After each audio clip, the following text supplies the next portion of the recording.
Thank you for tuning into the Texas Scratch King channel. Here we will bring you historical game dog events for educational purposes only. Classic contests, starring Eli Eli Jr. and Grand Champion Art, who at this time was going for number 4. Also Gary Hammond's talks Bullyson. Let's begin. On April 28, 1968, Jack Smith versus Floyd Boudreau, males 38 pounds.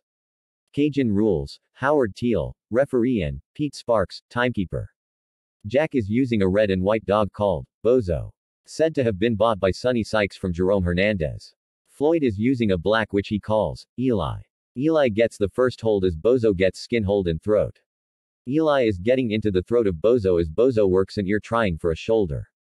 $50 to $25 bets being made. Bozo the favorite. Eli is showing good and working for Bozo's throat. $500 to $250 being offered. All the dog fighting in this previous match is being wrapped up in 10 minutes of this fight. Eli gets in Bozo's throat at 14, then Bozo throws one leg over Eli's shoulder. Gets a ear and throws Eli. Bozo gets a shoulder and shakes, and Eli gets a mouth hold and gets him off. Eli up at 15. And into throat. Eli comes up and the bets shift to even more as both dogs working shoulders and front legs. Bozo gets a nose and shakes at 21. Changes to the hind legs. Gets stifle and shakes. Bozo is working the front legs. Back to mouth fighting at the 25-minute mark. Bets getting hard to get at even money as first one then the other gets on top and gets nose and mouth. Eli acts as though he has shot his wad. Bozo has opened up Eli's front leg and Eli is weakening. The story is that Eli has heartworms. At the 38-minute mark, a pickup. Bozo to scratch. Made determined scratch. And gets a front leg. And Eli goes into Bozo's neck. At the 40-minute mark another a pickup is made. Eli scratches hard. Bozo gets nape of neck and Eli goes down. At the 45-minute mark Kenneth Chandler says, "If the little black dog don't win, his children will go hungry for a week." At the 54-minute mark, another pickup was made with Bozo to scratch. And he made a very determined scratch. At the 57-minute mark another pickup was made with Eli to scratch. He trotted over and took an ear hold and Bozo goes down. Bozo makes a good scratch at the 1-hour mark. 1 minute later, Eli makes a good scratch and Smith gives up the fight. Eli is the winner in 1 hour 1 minute. November 9, 1969, Jack Smith versus Jr., males at 37.5 pounds. Cajun rules, Leo Kennard, referee. Jack is using a fawn and white Corvino dog. Jr. is using a black dog named Eli. Eli is the betting favorite from the start as he gets the Corvino dog in the throat with a skin hold. The Corvino dog gets an ear and holds on. Deuce is Jack's dog's name. Eli is Boudreau breeding. Deuce held the ear for about 4 minutes. Eli got loose but Deuce got his ear again and throws Eli. Eli gets in the throat and Deuce tumbles in a somersault in an effort to free himself. Deuce gets Eli by the nose and gets him off. Gets a leg. Eli tries but can't stay in hold. Boudreau claims that Bozo broke his jaw. Sonny Sykes bought Bozo from Hernandez. Bozo had previously beat Al Offers, Tuffy, in December. Jack's dog is fanged. Handler frees him at 19. Dogs out of hold at 20. Catching their breath. Eli gets the throat. Deuce is on his back with skin hold. And Eli is resting out of his hold at 23. Eli gets up and tries for the throat. But Deuce gets an ear and Eli goes down. Dogs out of hold catching their breath at 26. After a flurry of excitement, the dogs are out of hold and Jr. asks for an out of hold count. Jack asks the referee if he must consent and the referee tells him no.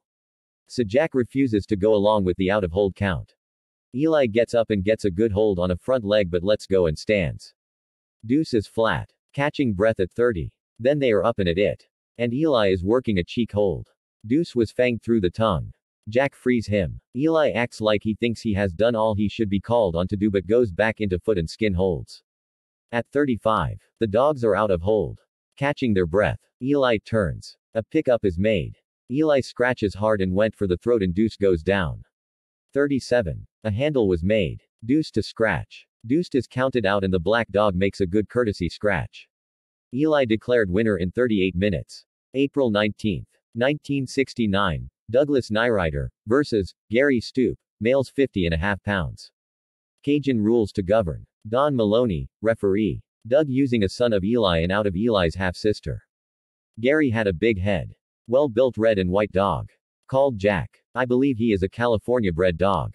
There was a lot of interest in this match and the bids were pretty high.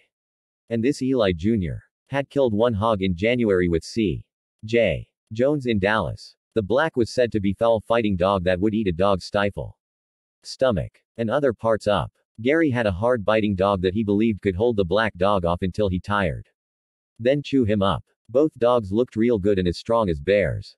They acted like football players, with Red Jack taking the ear then switching to the nape of the neck. Eli Jr. was in Jack's chest and chewing so hard his rear end would leave the ground a little. Both dogs extra fast for this weight. Red got Eli Jr.'s foot in his jaw and broke it at about the 15-minute mark. The blood poured from Eli's foot, but no sign of letting up for either dog. Eli had not yet gone to Jack's rear end. But at about the 22-minute mark they were in each other's stifle.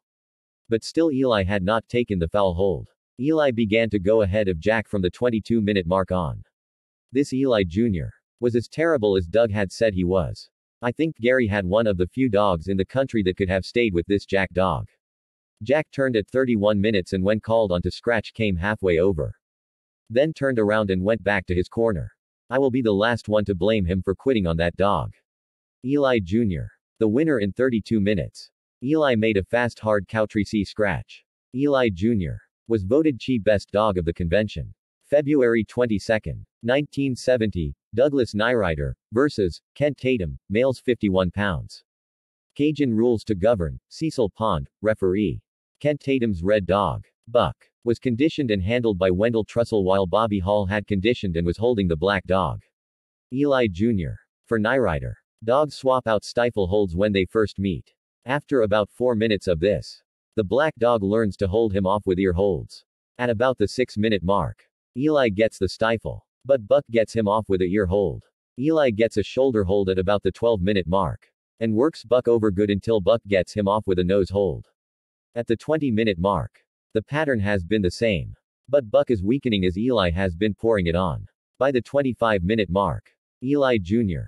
is working Buck over, from front to rear, pretty much as he chooses. And the red is getting weak. From 24 to 36 minutes, Eli is working Buck over and after shaking out a shoulder hold, rests for air. Buck is down but has a cheek hold. Eli Jr. gets a stifle and Buck cannot get him off. At 45, a turn is called on Eli as he walks over to Buck and gets a stifle. Pick up at 49 minutes and Eli makes a good hard scratch, working Buck over with cheek and throat holds, and appears to be biting harder as the fight progresses. At 58, another pickup with Buck to go. Buck tried to scratch but fell. Then got to his feet. Went forward again. Took a few steps and fell once more just about 2 feet from his opponent. Eli declared the winner in 59 minutes. Buck was still trying to get to his feet when Trussell picked him up and gave up the fight. Buck showed the boys what a game dog was. But he just could not keep the hard-biting Eli out. This Eli Jr. is a son of the Eli dog of Floyd Boudreau. This makes Eli Jr. a 2-time winner. December 12, 1975 Chicken Sam's, Gator, versus Glover's, Champ Art, at catchweight. Chicken Sam used his 2-time winner Gator into Ch. Art. Both dogs were worked for other matches and they fell through. So they matched each other. At Pit Your Dog. Gator gets on Art's nose and walks him around the pit. Art. Pushing for the shoulders. At about 8 to 10 minutes. Art gets the shoulders and shows that hard bite he is known to have. The fight goes on with Art working the body and going into the stifle and Gator trying to hold Art out. 30 minutes and Gator has been bit to pieces and takes the count, making Art a 4-time winner and on pace to Grand Champion status. These are some of the champions off Grand Zebo 7XW. That one fights in Ch. Status. I was wrong about Zebo. I was told he was a bad producer.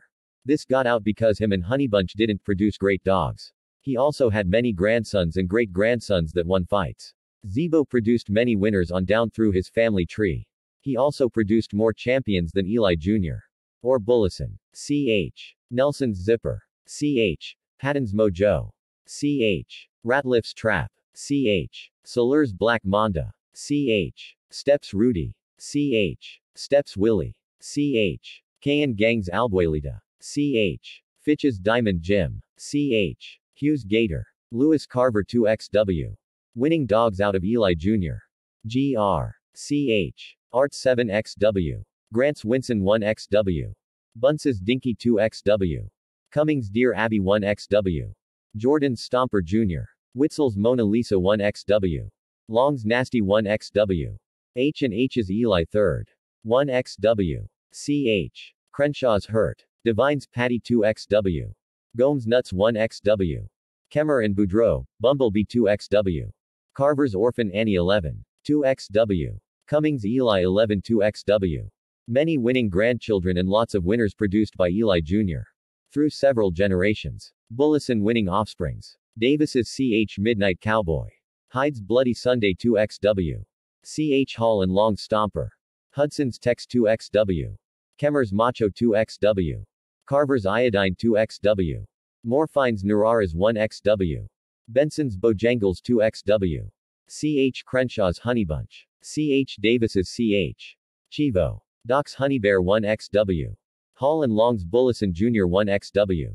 CH Ramsey Artie. GR. CH. Tornadoson. CH. Whitey Ford. Gary Hammond talks Bullyson. In a recent conversation, the question of Bullyson's gameness came up and I promised to elaborate on this as an article that would probably only add fuel to the controversy. The exact statement was why anyone would breed to a dog as extensively as Bullyson was. When he was not dead game. As an outsider of sorts. With no axe to grind one way or the other. I'll try to shed new light on the subject. To set the stage, Bullyson and Eli Jr. was an extraordinary pair of dogs. They were questionably head and shoulders above the competition of their day. Up until then, almost invariably, the old-timers thought the barn-storming, hard-biting, stifle-eating dogs were curs. Curs being dogs that were not game. The new breed of dogmen to emerge during this era appreciated a dog that could get the job done in short order, and even some of the old-timers were beginning to change their thinking to varying degrees. Still, even before his loss, most questioned Bully's gameness. But in spite of this, he had been bred to some of the best bitches in the country. Thus a pretty solid foundation. I feel fortunate to have seen Bullyson win and lose. His win over Saran was not as devastating as most expected. Probably because Saran was a better dog than he had been given credit for being. In his loss, everyone saw it differently. As a student of the breed, I don't believe I overlooked any factor of all that have been mentioned. Bully losing to his son Benny Bob was not only ironic, but sad. Benny Bob seemed to neutralize and outdo his stale-looking sire's best moves. Before the match's conclusion, it was obvious Bully could not win. An amateur could see Bully slipping in and out of shock as the end drew near. His loss left the crowd scratching their heads in disbelief. The old warrior was laid under a shade tree on that hot July day as the boys from Houston and San Antonio surveyed the scene. Years later, Maurice still held he had lost to a rub. Which could have been the case. Before continuing, we must all agree that some of those dogs sired by Bullyson were great. To say the least. There was Benny Bob, who lost to Jimmy Boots in a close one that could have went either way. Ralph, the man who conditioned and handled Jimmy Boots, told me later he would have been proud to bring either dog home. Stomper, Bullyson Jr., and Jeremiah were some of the ones I saw that were worth feeding. The one thing that does stand out in my mind about those Bullyson pups, some of which were outstanding, while others were only average or below. Percentage of game dogs among them were as high as most families being bred at the time. Almost all great dogs are questioned by some as not being dead game. Bully and Eli Jr. were no exceptions. To me, gameness is somewhat relative to many factors or combination of these: time, place, environment, condition of the animal, and type of stress are all factors that will check a dog's oil. Many dogs have shown to be short of gameness at one time and come back to show dead game at a later date, while others have shown exceptional gameness one day and later quit cold. In a conversation with Maurice back in the 70s, I told him I was apprehensive about using the Bully stuff in my breeding program. Even after his urging. Hell son, he said, you breed that to those alligator dogs and you'll have the roughest SOBs that ever came down the pike. He hesitated as he anticipated my next question, and went on to say, now you may lose some gameness, but you will probably never know it if they are as rough as I figured they will be.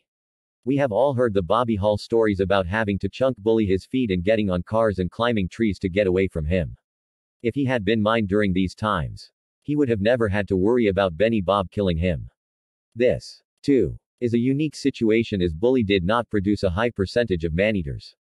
To my knowledge, game or not, I believe I am conservative in saying that no dog since Debo has had a greater impact on the bulldog of today than Bullyson. Throw Eli Jr. in the equation and there is no doubt these two brothers changed a great deal of how dogmen everywhere looked at and feel about the greatest breed on earth today. Thanks again for listening to the Texas Scratch King channel. Be sure to subscribe, like and share this video to assure us that you value this content. Until the next time my friends, as we always say here, never submit to life and keep scratching every time.